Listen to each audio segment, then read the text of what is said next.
Hello friends, once again welcome back to the gone simplify YouTube channel. Israel తీసుకున్న నిర్ణయాన్ని ఒప్పుకుందా Bharat?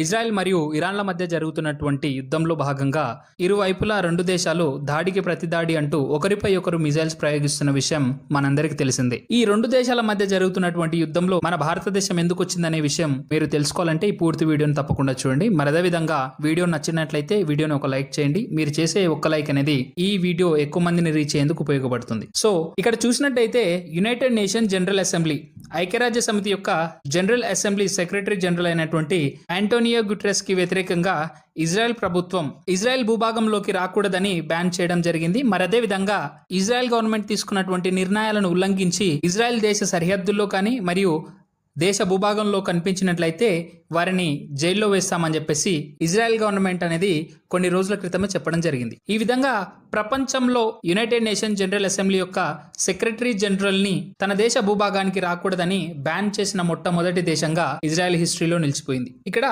Israel మరియు ఇరాన్ల మధ్య గొడవ జరుగుతుండగా యునైటెడ్ నేషన్ జనరల్ అసెంబ్లీ యొక్క సెక్రటరీ జనరల్ ఏం చేశాడనే డౌట్ మీలో రావచ్చు. ఇక్కడ యుద్ధ సమయంలో ఇజ్రాయెల్ పై ఇరాన్ అనేది అనేక సార్లు మిజైల్ అటాక్స్ అయితే చేయడం జరిగింది. దానికి యునైటెడ్ నేషన్ జనరల్ అసెంబ్లీ యొక్క సెక్రటరీ జనరల్ అయినటువంటి ఆంటోనియో గుటెరెస్ ఏ విధంగానూ స్పందించలేదు. మరి అదే విధంగా ఈ ఆంటోనియో గుటెరెస్ అక్టోబర్ 2023లో హమాస్ ద్వారా ఇజ్రాయెల్ పై జరిగినటువంటి దాడిని కూడా తప్పుపట్టలేదు. కానీ అదే ఇజ్రాయెల్ ఇరాన్ ద్వారా ప్రయోగించినటువంటి మిజైల్స్ కి వ్యతిరేకంగా తిరిగి మళ్ళీ ఇరాన్ పై మిజైల్స్ ప్రయోగించడంతో ఐక్యరాజ్య సమితి జనరల్ అసెంబ్లీ సెక్రటరీ జనరల్ అయినటువంటి ఆంటోనియో గుటెరెస్ తప్పుపట్టడం అయితే జరిగింది. ఈ విధంగా సెక్రటరీ జనరల్ ఇజ్రాయెల్ కి వ్యతిరేకంగా అంటే యాంటీ ఇజ్రాయెల్ స్టేట్మెంట్ ఇస్తున్నారని చెప్పేసి ఇజ్రాయెల్ గవర్నమెంట్ అనేది ఈ విధమైన నిర్ణయం అయితే తీసుకోవడం జరిగింది. ఈ విధంగా ఇజ్రాయెల్ ద్వారా తీసుకున్నటువంటి నిర్ణయానికి వ్యతిరేకంగా యునైటెడ్ నేషన్ జనరల్ అసెంబ్లీలో భాగమైనటువంటి దేశాల్లో ఇజ్రాయెల్ దేశం తీసుకున్నటువంటి నిర్ణయాన్ని వ్యతిరేకిస్తూ ఒక లెటర్ రాయడం అయితే జరిగింది. ఇందులో ప్రస్తుతం ప్రపంచంలో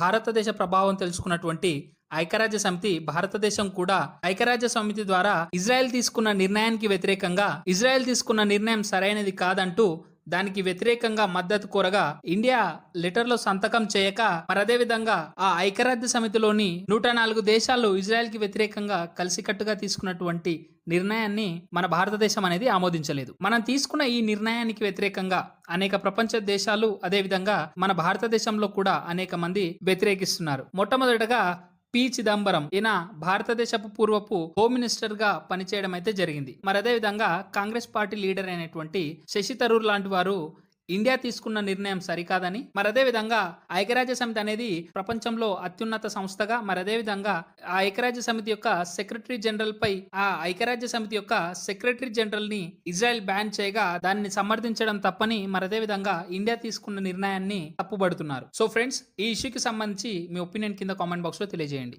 ఫ్రెండ్స్, మీకు ఈ వీడియో ఇన్ఫర్మేటివ్ అనిపిస్తే please do like the video and share the video with your friends. అదేవిధంగా ఫర్దర్ మీకు ఇలాంటి ఎడ్యుకేషనల్ కంటెంట్ వీడియోస్ కావాలనుకుంటే please subscribe my channel and hit the bell icon button. Thank you.